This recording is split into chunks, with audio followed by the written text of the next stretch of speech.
Okay, so I have a presentation of the homework assignment for what section was that? 2.4, I believe. And here is number one. A farmer wants to make a rectangular enclosure, so I'm going to do a diagram of this situation beginning with a rectangle. Using a wall as one side, so we're going to have a barn wall on one side of this enclosure, meaning I will only need to use fencing on the other three sides. Okay, and how much fencing does the farmer have? 120 meters of fencing. Okay, now watch how I set up my dimensions for my other three sides here. If I have a 120 meters of fencing to work with, all right, I'm going to take the 120 and I'm going to put it right there. But now I don't know what this dimension is here, which should be the same as over here. So I'm just going to call the left and the right hand sides of my rectangle x's, which means with the 120 meters, I'm now missing those two x's. So this dimension then becomes 120 minus 2 x's. And there's my diagram for this problem. Now, A. Express the area in terms of x and state the real domain. Okay, so area in terms of x. Well, you all know that area of a rectangle is length times width, all right? So I'll just call this the dimension, my length, which would be an x, making this the width, which would be 120 minus 2 x's. And there's my formula right there, okay? Area in terms of x. A of x equals x times the quantity, 120 minus 2x. Now, the real domain right here. And I hope you can just see this visually. Do you all agree that this x right here would have to be bigger than 0? But because I only have 120 meters of fencing, all right, I have to be less than 60 on both sides right there, because if I was 60 and 60, this dimension would not exist. So I see right there visually that I'm going to go from 0 to 60 exclusively. Now, for some people that are really analytical, they just need to understand that this x has to be greater than 0, and this 120 minus 2x also has to be greater than 0. All right, and if you solve both of those and put them together, you're going to get the double inequality. 0 is less than x and x is less than 60. But we go interval notation right here. 0 is less than x and x is less than 60. And this is how we write the double inequality in interval notation. X is in the open interval from 0 to 60. Okay, now find the value of x that gives the greatest area. All right, so let's go ahead, because this is a quadratic.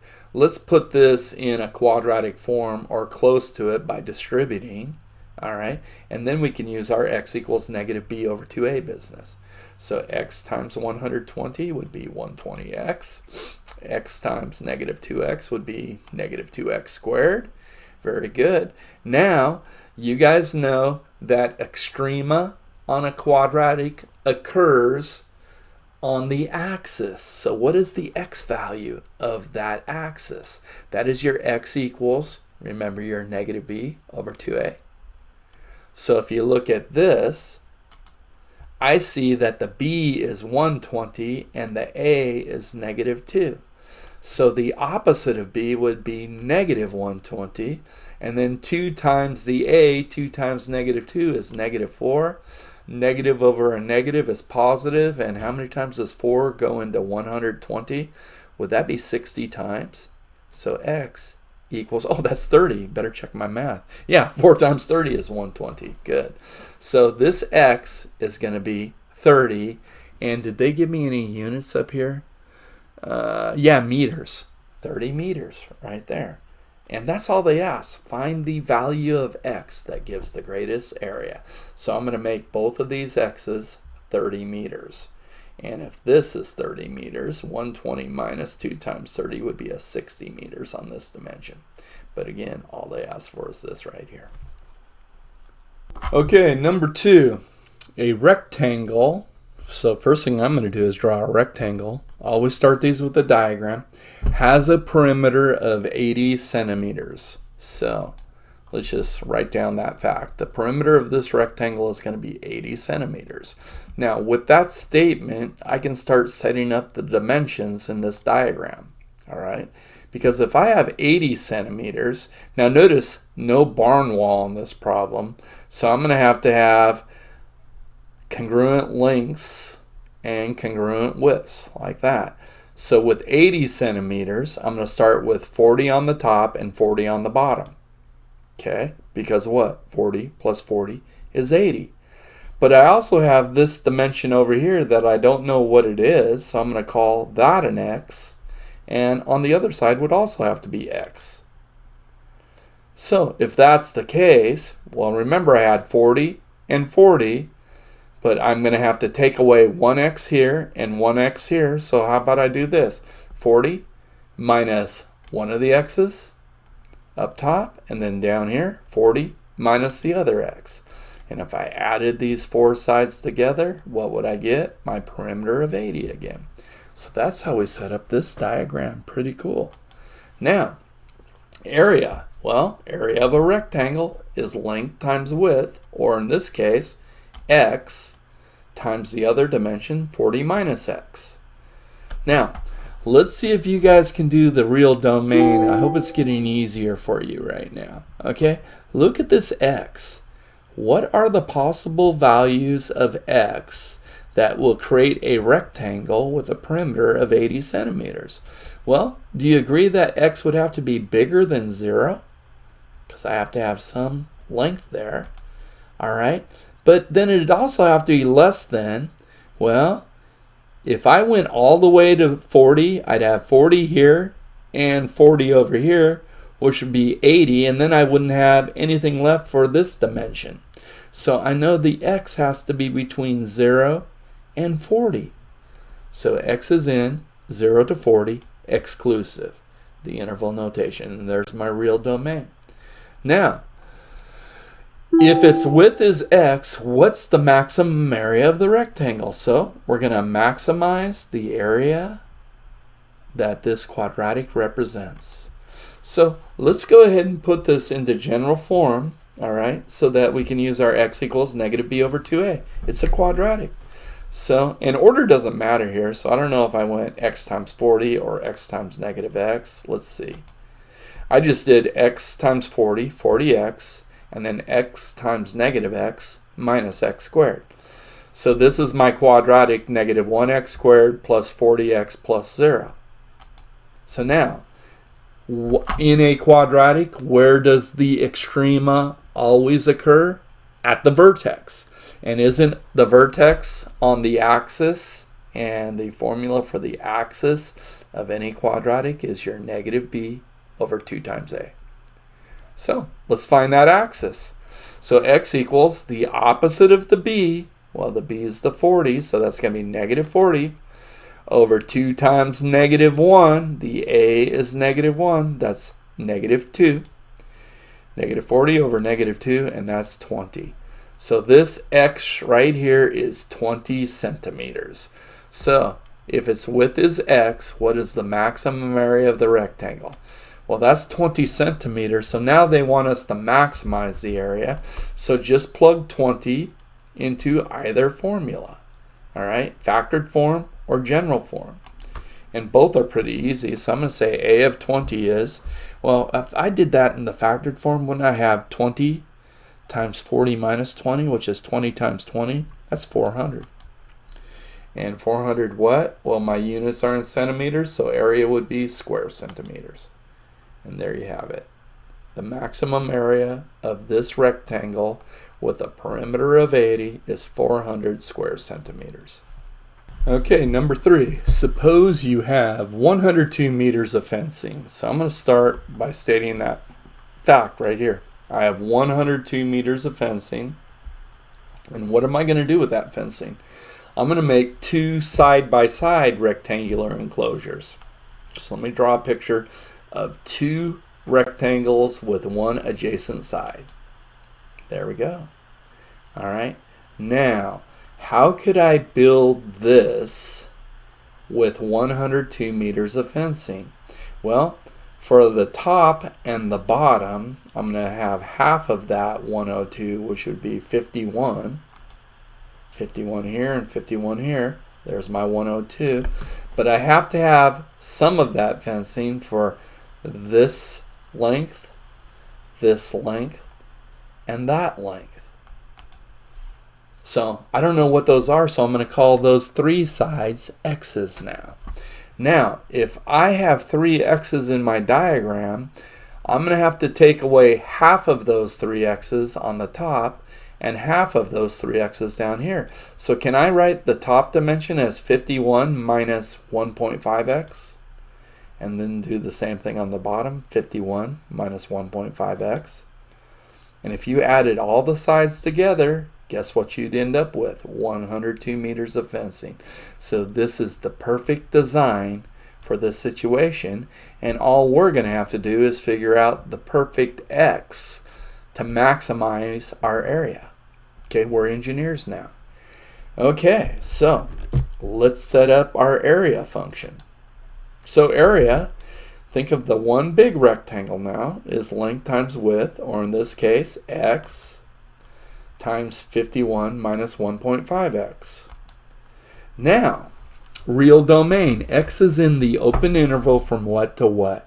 So you've got three X's here now. So think carefully about that. Okay, I hope you all agree that X would have to be bigger than 0. All right, but because I have 102 meters of fencing, these three sides together, the sum would have to be less than 102. So what's 102 divided by 3? That would be 34. So this X right here will be anywhere between 0 and 34 exclusive. And there's our real domain right there. Okay, now let's go ahead and put this in the general form so we don't have to use a calculator to find our extrema again. All right, so we're going to go X times 51, 51x, and then X times negative 1.5x would be negative 1.5x squared. So here's my quadratic in general form. This is the quadratic in factored form up here. All right, but in general form, I can see my A is negative 1.5 and my B is 51. And you know extrema on a quadratic, one more time, occurs when X equals the opposite of B over 2 times A. So in this problem then, X equals, well, the opposite of my B would be negative 51. And then 2 times negative 1.5 would be negative 3. And a negative over a negative is positive. And how many times does 3 go into 51? Is that 17? It is. All right. So X is 17. And do I have a unit up here? Yeah, that's 17 meters. Okay. So did they ask me to find my X or the maximum area? The maximum area. So now all we have to do is find A of 17. So A of 17 would be, all right, now this is kind of ugly, so I'm probably going to use my calculator now. So I'll just use my factored form if you guys don't mind. So I'm breaking out my calculator, and I am going 17 times parenthesis 51 minus 1.5 times 17. And I'm getting 433.5. Make sure you get the same thing. 433.5. And if my unit is in meters, then my area would be in square meters. So there's our maximum area right there. Okay, number 4. Suppose you have to use exactly 200 meters of fencing. So I have 200 meters of fencing to make either one square enclosure. So if I use this 200 meters of fencing for one square enclosure, here's my diagram, And wouldn't then every side of the square have to be 50, because 50 times 5 would give me a perimeter of 200. So that's a 50 meter by 50 meter square if we're only going to use one square enclosure. And that's a lot of area right there. Or I can do two separate square enclosures of any sizes I wish. So I'm going to do two squares out here, or two squares, and I don't have them exactly the same size, and I have no idea what size I'm going to make them. So how about I call this square that maybe is a little smaller than the other square? Could I call that x by x? Ah, yeah.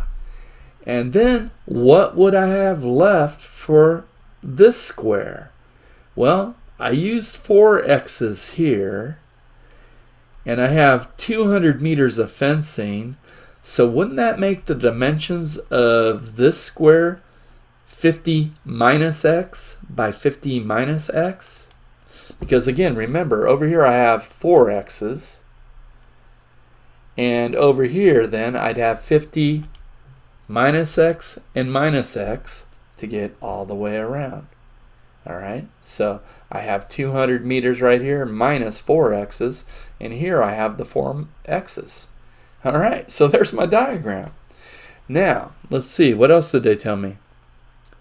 What plane gives you the least area? We're minimizing area now. And then the greatest, oh, both, the greatest and the least. Alright, well, I'm more interested in maximizing my area. Why would I want the least area? But let's focus on maximizing for a second. So I'm going to create a quadratic model, and then again I need a function in terms of x, so I'm not going to use this, and x squared is not going to give me enough information. Can I take this triangle right here, which is 50 minus x by 50 minus x, and do an area model where then I can solve for the x that's going to give me the greatest area? Let's see if I did that. Yeah. So let's just take the area of this triangle right here, which is one of my two separate triangles, and that would be 50 minus x quantity squared. Now, let's think about our x's right here. Okay? And now, might be easiest to see this one right here. See that dimension x? That's this minus x right there, by the way. Do you agree that that x is going to have to be greater than 0 to create a second square? So this is the half-closed interval. X cannot equal 0, so in interval notation, that's a parenthesis 0. Okay? Now, what's the biggest x I could use? Well, if this x were 50, wouldn't in this situation I actually have my one big triangle? And that's why I put a bracket. So in this entire situation, x could be as much as 50, and if x were 50, I would have my one big square, I think I called it a triangle a second ago, that is 50 by 50. Okay? So, there we go. Area model and a real domain. How cool. Now, let's go ahead and expand this so we don't have to use technology to find the extrema. So 50 minus x quantity squared would be 50 times 50, which is 2,500.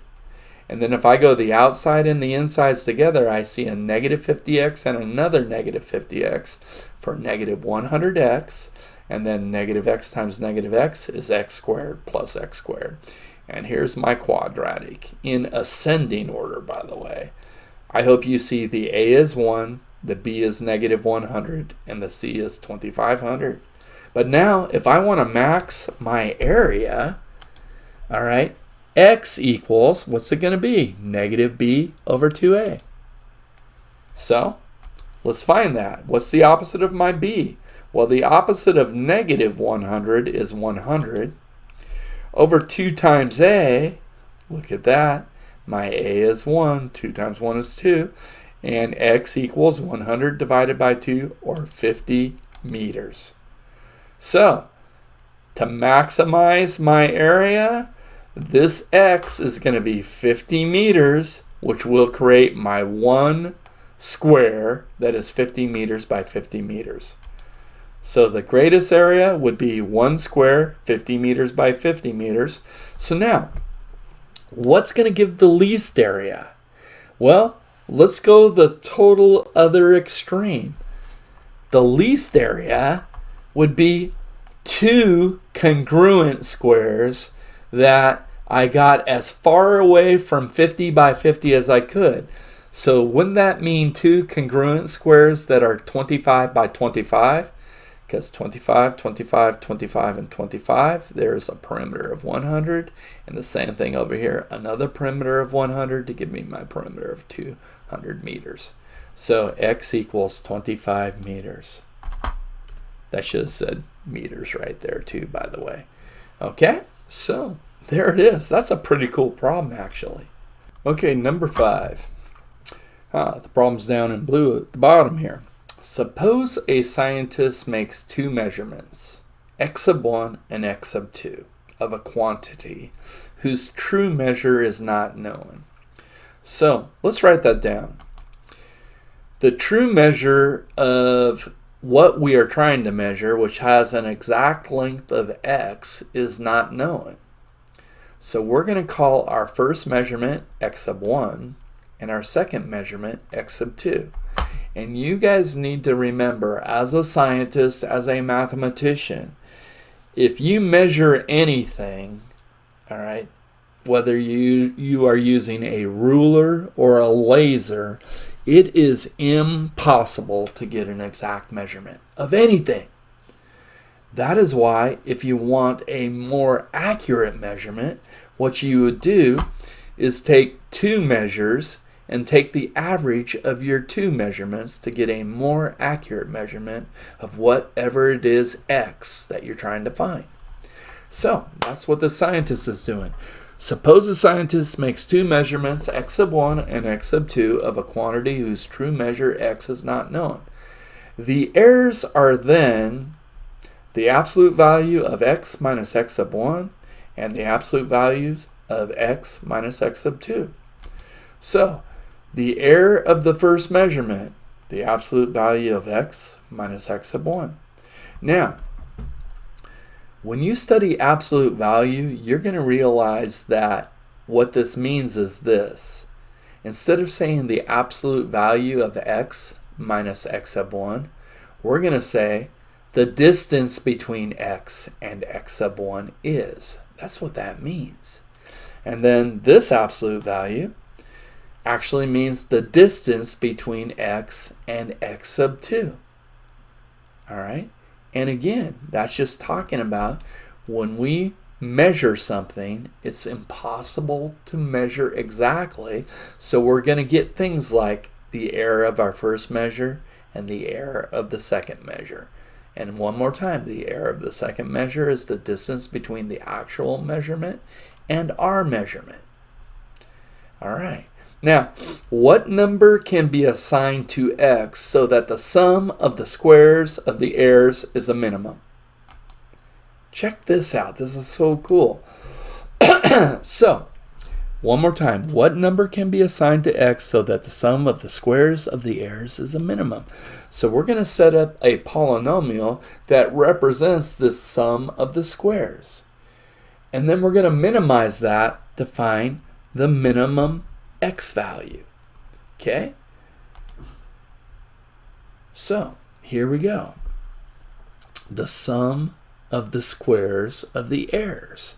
So if I take this first error and I square it, well, if I square this, can't I just drop the absolute value? Because when I square something, it is positive anyway. So I'm going to take this x minus x sub 1 and I'm going to square just that quantity, dropping the absolute value. Plus, and now I'll do the same thing here, the quantity x minus x sub 2 squared. Okay, now we need to take this polynomial right here and find the x that will minimize this value. All right, we're minimizing our error. Okay, so here we go. Well, now with x sub 1 and x sub 2, this is going to look a little more abstract than it is. But what I'm going to do is I'm going to expand these so that I can write this as a quadratic in general form, ax squared plus bx plus c. Because then that min is going to occur when x equals negative b over 2a. So x times x squared, x times negative x sub 1 plus another x times negative x sub 1 would be, watch how I write this. X sub 1 is a number, so I'm going to go negative 2 x sub 1 times x. That's my outside and my inside. And then my last terms would be negative x sub 1 times negative x sub 1, which is going to give me a positive x sub 1 squared. All right, now let's expand the second one. So let's go plus. And when I expand this one, aren't I going to get the same quadratic? The only difference is my x sub 1s will now be x sub 2s. And there it is right there. And now I'm going to combine like terms. And I put these in colors so I can see my like terms very easily. Okay, so here we go. Quadratic form. Well, x squared plus x squared will be 2x squareds. And then how many x's do you see? Well, here's my x right here. So what's my b? Well, I see a negative 2 x sub 1 times x and a negative 2 x sub 2 times x. Well, I factored the x out, leaving me negative 2 x sub 1 minus 2 x sub 2. And you guys, that's just a number. That's my b. Because remember, x sub 1 and x sub 2 are measurements. Those are numbers. So this is nothing more than b times x. Now let's find our c. And that would be the x sub 1 squared, the first measurement squared, plus the second measurement squared. There they are. Ax squared plus bx plus c. My a is 2. My b is the quantity negative 2x sub 1 minus 2x sub 2. And my c is the quantity x sub 1 squared plus x sub 2 squared. And now, how do I find extrema, or in this case, the minimum of this quadratic? X equals negative b over 2a. So x equals, well, the opposite of b. Well, what's the opposite of negative 2 x sub 1 minus 2 x sub 2? That would be positive 2 x sub 1 plus 2 x sub 2. There you go. The opposite of b. I just dropped the negatives.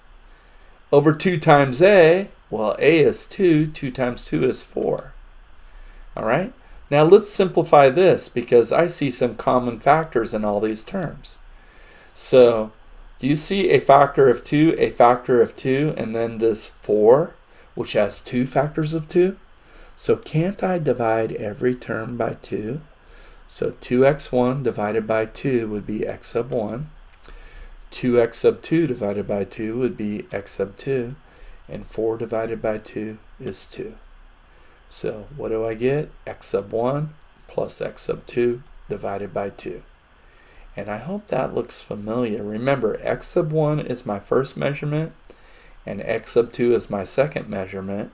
So if I've taken 2 measurements and I want a more exact measurement, wouldn't I just take the average of my 2 measurements? And isn't this the definition of the average of 2 numbers? Hey, isn't that the average of the 2 measurements? There it is. That is an incredible problem. Okay, number 6. Repeat exercise 5. If 3 measurements, x sub 1, x sub 2, and x sub 3 are made of a quantity whose true measure is not known. So we just discovered in exercise 5 that if we wanted to get a more accurate measure after 2 measurements, wouldn't we simply take the average of those 2 measurements? So doesn't that imply that if we're a scientist and we have 3 measurements and we want a more accurate measurement, wouldn't we just take the average of these 3 numbers? Well, Let's repeat exercise 5 and see if that happens.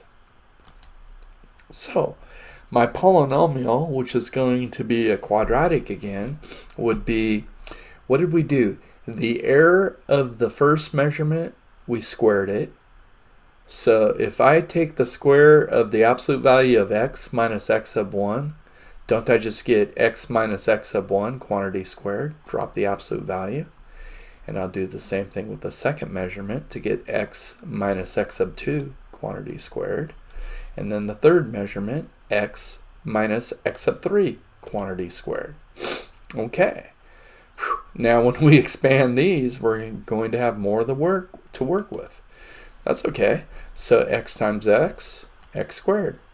And then I'm going to do the outside and the inside together. So I have a negative x sub 1 times x plus another negative x sub 1 times x, negative 2x sub 1 times x, and then negative x sub 1 times negative x sub 1 would be plus x sub 1 squared.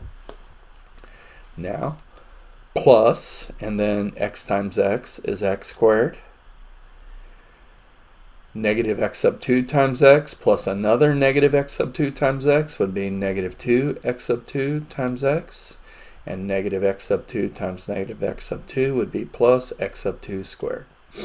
Okay, and then finally, let's expand this last term. So we get a plus x times x plus x squared. Negative x sub 3 times x plus another negative x sub 3 times x would be negative 2x sub 3 times x. And then negative x sub 3 times negative x sub 3 would be plus x sub 3 squared. There it is expanded. Now let's combine our like terms.